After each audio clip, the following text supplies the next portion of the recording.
Hey guys, it's a lovely day. It's nice and chilly, as you can see. I'm in a jacket sitting out in my carport sitting against my truck. It's just a quieter place than being inside the house. Here is going to be one of the other projects I'm going to start working on soon. Will involve me bringing tools home, stuff like that. Also, excuse the mess.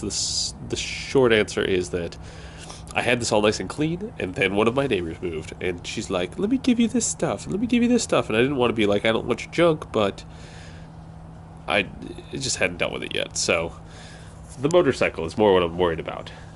So fancy motorcycle, got it in trade, for my truck back in the day. I had a 1994 Ford Ranger 4-cylinder 5-speed.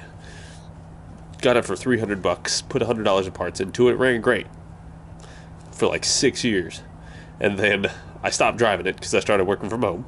And then my brother was driving it one day. He was hauling some stuff, and the timing belt broke. I never really drove it anymore. I hadn't driven it in like 2 years. So I was like, oh, maybe somebody will trade it for me for like a motorcycle or something like that. I got this motorcycle. The motorcycle runs.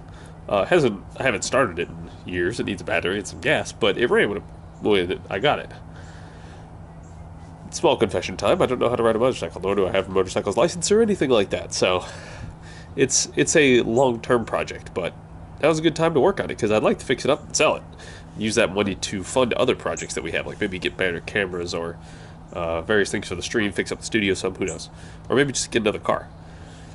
But it's worth like $1,500 to $3,000, depending on how well I fix it up. It's in great shape. I mean, the body of it hasn't been in an accident or anything like that. It's just dusty, and it's actually been covered the whole time too. It's just dusty, so I just need to wash it off and just kind of polish it up some. So anyway, that's beside the point.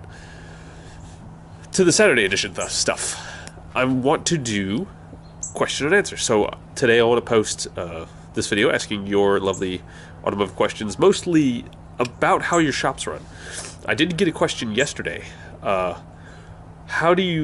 There was a question about how do you prevent screw-ups when you're working on cars. The easiest way to prevent screw-ups is to take your time and do your research. Make sure you know the procedure, what you want to fix.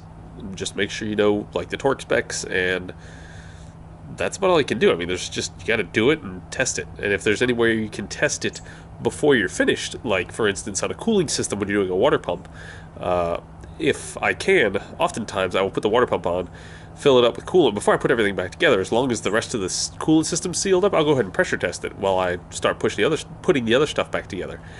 That way, if it does start to leak, but while I'm putting stuff back together, I'll see it and I'll be like, oh, look, we should reevaluate that repair.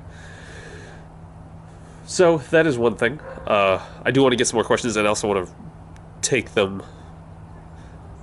Some questions I want to ask you guys are, how do you do your efficiency at your shops? What do you use as a gauge for your efficiency? And at my shop, we try to be efficient. We work on things like, when we get cars in the morning, we get them diagnosed, depending on what the diagnosis is or what it is. Easy cars that are probably going to be easy to diagnose, we try to get them in and out real quick. Like, get them in, diagnose, get parts ordered, get it out. Get the next car in, get it diagnosed, get parts ordered, get it out. Because, I mean, at an independent shop, we have a few hours sometimes until parts get there. So you got to try and make use of that time. And then you also have other things that you have to do in the meantime. So then you try to have a couple things maintenance-wise lined up and try to maximize your day. So that's that. Let me know what you guys think about, and I want to know what you guys do for efficiency-wise, as my dog is trying to come out the door.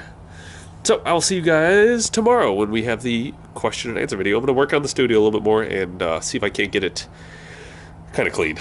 And then we'll record tomorrow's video out of the studio.